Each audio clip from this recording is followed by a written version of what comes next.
it's also a signal that he has this power, and it's something the president really loves. It's unrestricted power to pardon, even though he, unlike previous presidents, most of them at least, is not going through the traditional Justice Department procedure. President Trump announced 11 pardons or commutations yesterday, and that was Andrea Mitchell at MSNBC saying President Trump abused his power by issuing these pardons. But DOJ records show that Barack Obama pardoned or commuted nearly 2,000 people during his 8 years in office. At the end of his first term, though, Donald Trump has only pardoned or commuted less than 30. They also, the mainstream media, ignore that Trump was the president who got criminal justice reform done.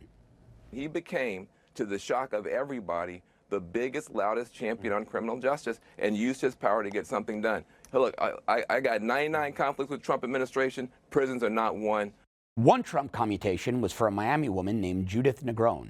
Negron was sentenced to 35 years in prison back in 2011 for being part of a $200 million fraud case.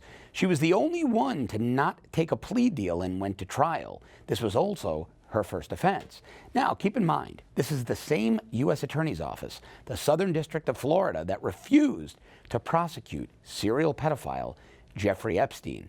Epstein's case was kicked down to the state attorney's office, and in the end, he got a very light sentence for his crimes.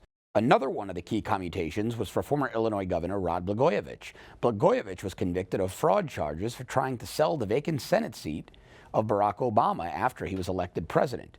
That resulted in Blagojevich being sentenced to 14 years in prison, though he never asked for or personally received any money. Just political favors, but still sentenced to 14 years. Bernie Kerik, the former New York City police commissioner, who was also pardoned yesterday, told Newsmax TV in an exclusive interview that the Blagojevich sentence was a massive injustice. I could not be more happy that he's getting out of prison. I could not be more. I'm almost as happy for him as I am for myself. And President Trump has always been consistent on the issue of criminal justice reform.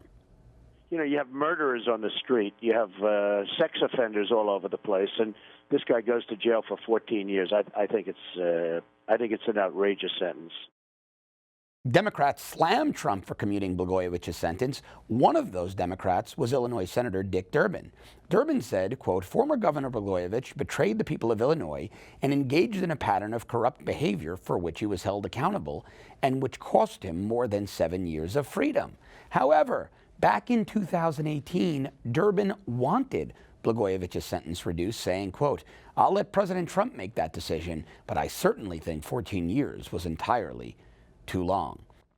President Trump has been consistent, calling for criminal justice reform and a reduction of overly harsh sentences, a position that resonates particularly with African Americans. So the Democrats may just be missing the boat on this one. You just watched Newsmax TV, America's fastest growing news channel, now in 65 million homes. Get Newsmax TV on all the major cable systems or go to newsmaxtv.com and click on the Find Newsmax tab to locate us. Remember, Newsmax TV, we're real news for real people.